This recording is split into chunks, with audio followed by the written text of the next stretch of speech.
Hello guys, good morning.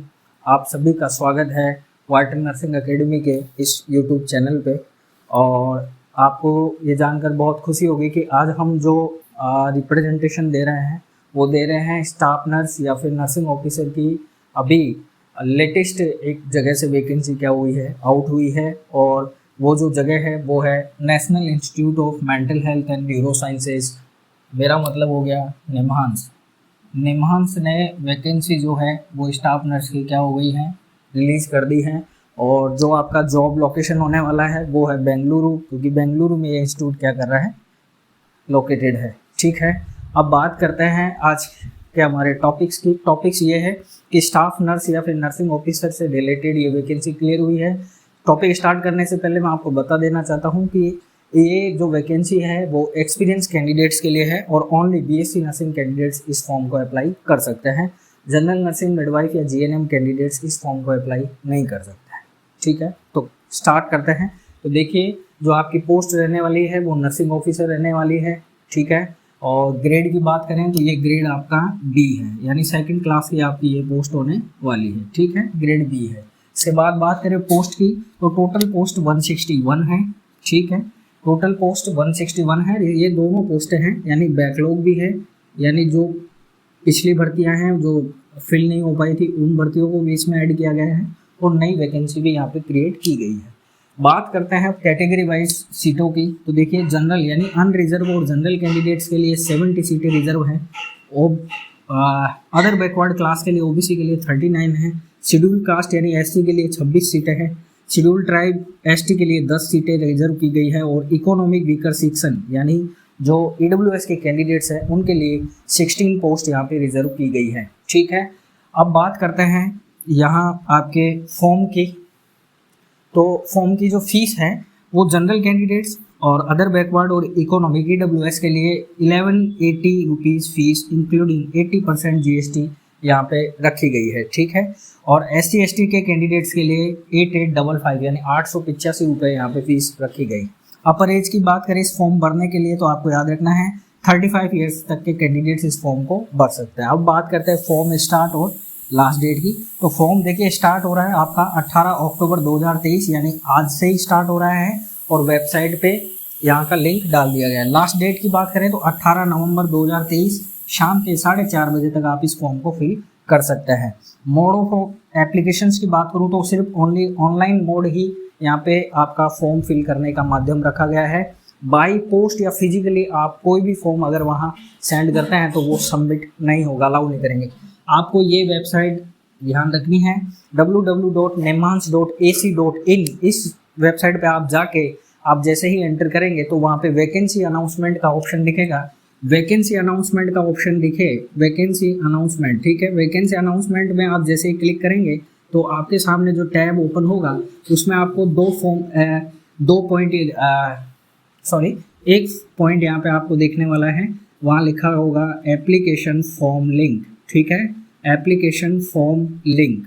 Application form link में आप जैसे ही क्लिक करेंगे तो दो ऑप्शन आएंगे आपके पास। एक साइड में रजिस्ट्रेशन का ऑप्शन आएगा और एक साइड में यूज़र का ऑप्शन आएगा। तो पहले आपको क्या करना है, रजिस्टर करना है। उसके बाद आपके मोबाइल पे बाय द टेक्स्ट या फिर ईमेल पे आपके पास यूज़र आईडी और पासवर्ड आ जाएंगे।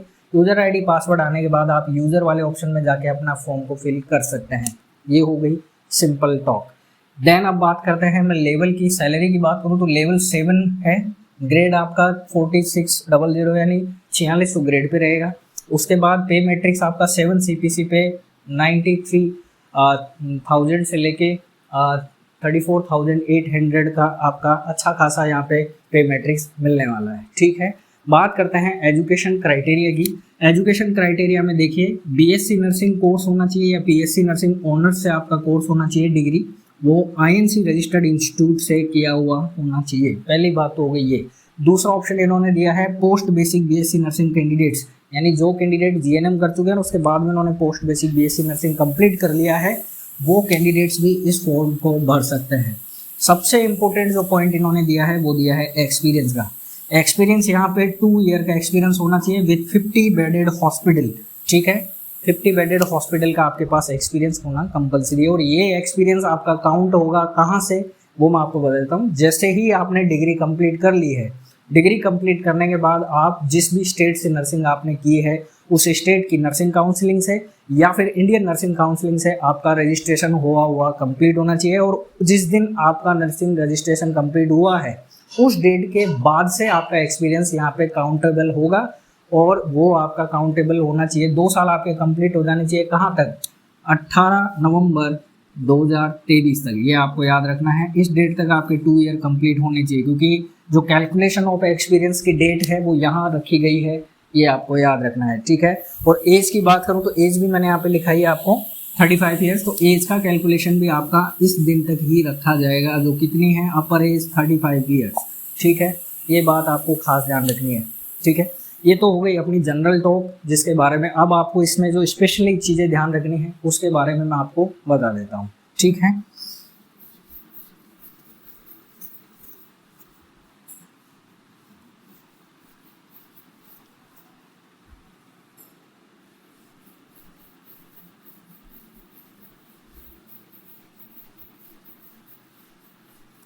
और देखिए एक बात और मैं आपको बता रहा हूँ कि जो पोस्टें टोटल 161 हैं, इसमें 4% जो पोस्टें हैं वो रिजर्व हैं फिजिकल डिसेबल कैंडिडेट्स के लिए, पीडब्ल्यूडी के लिए। और उसमें भी डिसेबिलिटी का क्राइटेरिया रखा गया है, 40% कैंडिडेट क्या होना चाहिए? डिसेबल होना चाहिए। क्लियर है? इसका सर्टिफिकेट उसके पास होना ही चाहिए। अब बात करते हैं हम आपके जो फॉर्म के भरने के बाद आपके पास क्या क्या क्राइटेरिया या क्या क्या डॉक्यूमेंट्स आपके लिए रिक्वायरमेंट है। तो रिक्वायरमेंट डॉक्यूमेंट्स की बात करें, रिक्वायरमेंट डॉक्यूमेंट्स की बात करें तो देखिए आपके पास 10th 12th, ठीक है, इनका सर्टिफिकेट होना चाहिए, ये बहुत इंपॉर्टेंट रखा गया है इन्होंने। उसके बाद आपके पास डिग्री होनी चाहिए, डिग्री के बाद आपके पास एक्सपीरियंस होना चाहिए, ठीक है, एक्सपीरियंस होना चाहिए। इसके बाद कास्ट सर्टिफिकेट होना चाहिए, और कास्ट सर्टिफिकेट के लिए मैं आपको बता दूं, कास्ट सर्टिफिकेट जो रिजर्व कैटेगरी है like that OBC, SC, ST और ईडब्ल्यूएस, उसके लिए इन्होंने स्पेशली वहाँ पे एनेक्सर 1 दिया हुआ है।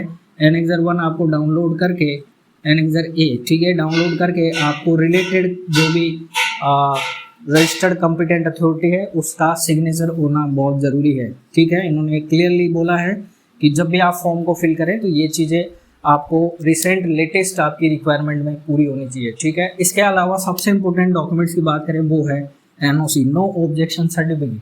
एनओसी उन कैंडिडेट्स के लिए हैं जो ऑलरेडी रेगुलर जॉब पे हैं, रेगुलर जॉब पे हैं और वो भी गवर्नमेंट सेक्टर में, ठीक है। वो कैंडिडेट्स अगर ये फॉर्म भरते हैं तो उनके पास एनओसी होना चाहिए, और एनओसी को आपको फॉर्म फिल करते समय ऐड करना है। और ये एनओसी जो है, ये नो ऑब्जेक्शन सर्टिफिकेट जो है, ये आपको डॉक्यूमेंट्स जो मैं आपको बताना चाह रहा हूँ वो आपको याद रखने हैं। जब आपका डॉक्यूमेंट वेरिफिकेशन होगा, जब आपका डॉक्यूमेंट वेरिफिकेशन होगा वहाँ पे आपको ये ऑल रिलेटिव्स जो भी डॉक्यूमेंट्स जो आपने फॉर्म में फिल करते समय यूज किए हैं, ऑल रिलेटिव डॉक्यूमेंट्स, ठीक है, जो आपने फॉर्म फिल करते समय यूज किए हैं, उनका एक जीरोक्स सेट आपके पास होना चाहिए, ठीक है, जीरोक्स या कॉपी सेट, ठीक है। ये आपको याद रखना है। ऐसा मैं इसलिए कह रहा हूँ क्योंकि इन्होंने क्लियरली उसमें मेंशन किया है कि कैंडिडेट जब भी डीवी कराने आए तो उसके पास जो फॉर्म में उस समय जो भी फॉर्म में डिटेल भरी है वो पूरी आपकी कैसी होनी चाहिए? कंप्लीट होनी चाहिए। इसमें जैसे इन्होंने मेंशन किया है कि आपके पास उस जीरोक्स साइट में एप्लीकेशन फॉर्म होना चाहिए, जैसे ही आप फॉर्म भरोगे तो उसका कॉपी आपके पास होना चाहिए। उसके बाद पे स्लिप होनी चाहिए जो आपने पेमेंट किया है उसका। उसके बाद एडमिट कार्ड होना चाहिए, जैसे आपने एग्ज़ाम दिया है उसका एडमिट कार्ड आपके पास होना चाहिए। रिलेटिव डॉक्यूमेंट्स होने चाहिए, ठीक है, जो मैंने अभी आपको यहाँ पे बता दिए हैं। पहली बात, सबसे इम्पोर्टेंट बात आपको यहाँ पे ये याद रखनी है, जैसे ही आप फॉर्म फिल करते हैं तो आपको खास ध्यान रखना है जो रजिस्ट्रेशन डेस्क है उसमें आपका टाइटल, आपका नेम, आपका मोबाइल नंबर और आपका ईमेल आईडी कंपलसरी है, और वहाँ उसको फिलअप करते समय आपको कोई भी गलती नहीं करनी है। क्यों? क्योंकि निमांस ने क्लियरली मेंशन किया है कि करेक्शन का कोई भी चांस आपको नहीं मिलेगा। करेक्शन इज नॉट अलाउड, ठीक है, करेक्शन इज नॉट अलाउड, ये आपको याद रखना है। जब भी आप फॉर्म को फिल करें, सबमिट करें, तो सबमिट करने के बाद में करेक्शन का आपको कोई भी चांस नहीं मिलेगा। इसलिए फॉर्म फिल करते समय आपको एवरी टॉपिक या एवरी टाइटल पे आपको ध्यान से फॉर्म को फिल करना है। क्लियर है? ये आपको ध्यान रखना है। तो यहाँ से मैंने क्लियर कर दिया है आपका सारी चीज़ें, ठीक है। तो कोई भी अगर आपको प्रॉब्लम हो तो आप यहाँ पे कमेंट सेक्शन में वीडियो में डाल सकते हैं, और जैसे ही ये कमेंट्स हमें मिलेंगे तो हमारी जितने भी टीम मेंबर्स हैं वो आपके उस इश्यूज का रिजोल्यूशन करने की पूरी कोशिश करेंगे। ठीक है, अब बात करते हैं मेन टॉपिक्स पे जो इसमें और चीज़ें आपको खास ध्यान रखनी है। पहली चीज़, अगर कोई भी मैटर आपका डिस्प्यूट होता है वैकेंसी से रिलेटेड, तो वो बेंगलुरु जुडिशिकेशन जो कोर्ट है वहीं के जो निमांस है उसको अलाउड करता है, बेंगलुरु जुडिशिकेशन को। एक बात तो आपको ये याद रखनी है। दूसरी बात, जो मैंने आपको बताया कि जो आपके एसेट सर्टिफिकेट्स हैं, जैसे ओबीसी का हो गया या एससी का हो गया, एसटी का हो गया, ईडब्ल्यूएस कैंडिडेट्स का हो गया, तो एनेक्सर ए आपको लेटेस्ट वाला अपलोड करना है, ये उन्होंने खास बोला है। ठीक है, और इसके अलावा जो इम्पोर्टेंट चीज़ें थी वो मैंने आपको बताई दी। अब आपके बता रहा हूँ मैं डॉक्यूमेंट्स की बात। तो डॉक्यूमेंट्स आपको याद रखने हैं, डॉक्यूमेंट्स आपको सारे पीडीएफ में क्या करने हैं, अपलोड करने हैं। और इमेज एंड साइन जो आपको करनी है वो जेपीईजी या फिर जेपीजी में आप कर सकते हैं, ये आपको याद रखना है। फोटो आपको याद रखनी है, वाइट बैकग्राउंड होना चाहिए, क्लियर होनी चाहिए, सिग्नेचर भी ऐसे ही होने चाहिए, ये बात आपको खास ध्यान रखनी है। क्लियर है। और फॉर्म के लिए मैं स्पेशली आपको जोर दे के यही कह रहा हूँ कि फॉर्म भरते समय कोई भी गलती ना करें, क्योंकि फॉर्म करेक्शन का कोई चांस आपको नहीं मिलेगा। फॉर्म आपका कैंसिल हो जाएगा, आप कैंडिडेट मतलब जो पॉइंट है उससे आप बाहर हो सकते हैं, ये बात का आपको खास ध्यान रखना है। क्लियर है। और इसके बाद अब जो इम्पोर्टेंट पॉइंट्स हैं वो ये हैं कि बात करें इसके सिलेबस की, तो सिलेबस देखिए प्रीवियस जो इसके पेपर्स हुए हैं उसमें साइकेट्रिक, नर्वस सिस्टम, एमएसएन, ओबीजी और पीडियाट्रिक्स और फंडामेंटल, इन पे ज़्यादा फोकस किया गया है। लेकिन बाय पर्सनल एक्सपीरियंस मैं आपको ये कह रहा हूँ कि इसमें लॉजिकली क्वेश्चंस ज़्यादातर पूछे गए हैं। ठीक है, टिपिकल क्वेश्चंस ये देता नहीं है, लॉजिकल क्वेश्चंस ज़्यादा देता है, इसलिए रॉन्ग होने के चांसेस भी ज़्यादा रहते हैं। इसलिए आपको जो रिलेटिव से इसके सिलेबस के जो पॉइंट्स हैं, जैसे एनाटॉमी फिजियोलॉजी से भी क्वेश्चंस उठाता है, फंडामेंटल ऑफ नर्सिंग से भी उठाता है, मेडिकल सर्जिकल से भी उठाता है, ओबीजी से भी उठाता है, पीडियाट्रिक्स से भी उठाता है, और कम्युनिटी से बहुत रेयर केस मिलेंगे आपको इसमें क्वेश्चंस, कम्युनिटी से रिलेटेड बहुत रेयर क्वेश्चंस पूछता है ये। तो ये सिलेबस के आपके पॉइंट्स रहेंगे। इसके अलावा करंट जीके, जनरल नॉलेज और जनरल जो करंट अफेयर्स है उससे क्वेश्चन उठाता है, रीजनिंग से क्वेश्चन उठाता है, ये आपको खास देना है। इस पेपर का खास इंपॉर्टेंस ये है कि ये 100 क्वेश्चंस का आपका पेपर सेट होता है। उसमें जैसे ही आपने पेपर पूरा कंप्लीट कर लिया है उसके बाद देन आपके सामने फ्रंट ऑफ डिस्प्ले में आपका रिजल्ट शो हो जाएगा। करेक्ट आपके मार्क्स कितने हैं, रॉन्ग कितने हैं, ये भी आपको शो करता है। कट ऑफ के अकॉर्डिंग अगर आप सेलेक्ट होते हैं तो आपका जो कैटेगरी लिस्ट है उसमें आपका नाम शो होगा। और आई विश कि आप सभी लोग तैयारी करें बहुत अच्छे से। सबसे इम्पोर्टेंट चीज़, अगर आप ये वीडियो पसंद आई तो वॉच करने के बाद आपको इसको लाइक करना है, शेयर करें, और चैनल पर अगर आप नए हैं तो सब्सक्राइब करें और अपने नियरेस्ट कलीग्स को शेयर करना है चैनल के बारे में। और मैं आपको विश्वास दिलाता हूं कि निमांस से रिलेटेड वैसे भी रिसेंटली अगर नए कैंडिडेट्स हैं तो वाइटल नर्सिंग एकेडमी के चैनल को आप एक बार वॉच कीजिए। प्रीवियस मैंने बहुत सारी क्लासेज यहाँ पे डाल रखी हैं जो रिसेंट वैकेंसियाँ रिलीज हुई हैं, लाइक डेट जैसे जिपमर है, ईएसआई है, या फिर नॉर्थसेट एम्स है, और उसके अलावा जैसे अब निमांस हो गया है, उसके अलावा जैसे गुजरात जो स्टेट है यहाँ से कॉरपोरेशन से रिलेटेड वैकेंसी है, जैसे वडोदरा म्यूनसिपल है, अहमदाबाद है, सूरत है, राजकोट है, जूनागढ़ है, इनसे रिलेटेड भी टॉपिक्स उन क्लासेस में आपको मिलेंगे, डिस्प्लेड होंगे। और रेगुलर अगर आप मेंबर बनते हैं इस क्लास वाइटल नर्सिंग एकेडमी के, तो यहाँ पे रेगुलर बेसिस पे हम क्लास अपलोड करते हैं, लाइव क्लास। यहाँ का यूजुअल टाइम जो होता है वह उस पर अपलोड कर दी जाती है, और कम्युनिटी सेक्शंस में जो भी नोटिफिकेशन या जो भी मैसेज डालना होता है वो आप वॉच कर सकते हैं। और निमांस की जल्दी से जल्दी क्लास हम स्टार्ट करने वाले हैं, तो आप सभी लोग जुड़े रहिए, और जो नए कैंडिडेट्स हैं उनको जुड़ना है। और अगर आपकी वैकेंसी से रिलेटेड और भी क्यूरी है तो आप मुझे बता सकते हैं। मैंने आपको पहले ही बता रहा है, एंड ऑफ वीडियो में भी यही बता रहा हूँ, फ्रेशर कैंडिडेट्स इस फॉर्म को फिल नहीं कर सकते हैं, जीएनएम कैंडिडेट्स नहीं कर सकते हैं। 2 ईयर एक्सपीरियंस यहाँ पे कंपलसरी है, वो भी 50 बेडेड होना चाहिए, और वो आपका काउंट होगा after the registration of nursing counselling से लेके, वो आपका चाहे स्टेट का हो चाहे आईएनसी का हो, वो अलाउ होगा। और एंड ऑफ आपका जो कैलकुलेशन डेट रहेगा वो रहेगा 18 नवंबर 2023। यहीं से आपकी एज भी कैलकुलेट होगी और एक्सपीरियंस भी कैलकुलेट होगा, ये आपको याद रखना है। ठीक है, 4% इसमें रिजर्व सीटें हैं पीडब्ल्यूडी कैंडिडेट्स के लिए, ये आपको खास ध्यान रखेंगे। कैटेगरी वाइज फीस जो यहाँ पे रखी गई है वो मैं आपको बता देता हूँ। फीस शायद आई थिंक जो रखी गई है वो जनरल के लिए 1180 रुपये रखी गई है, ओबीसी और ईडब्ल्यूएस के लिए, और SC ST कैंडिडेट्स के लिए 885 रुपये रखी गई है।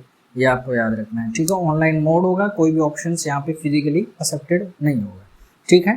तो तब तक आप पढ़ते रहिए, हंसते रहिए, मुस्कुराते रहिए और वाइटल नर्सिंग एकेडमी के मेंबर बनिए। मैं आपका स्वागत करता हूँ। फिर मिलते हैं, तब तक जय भारत।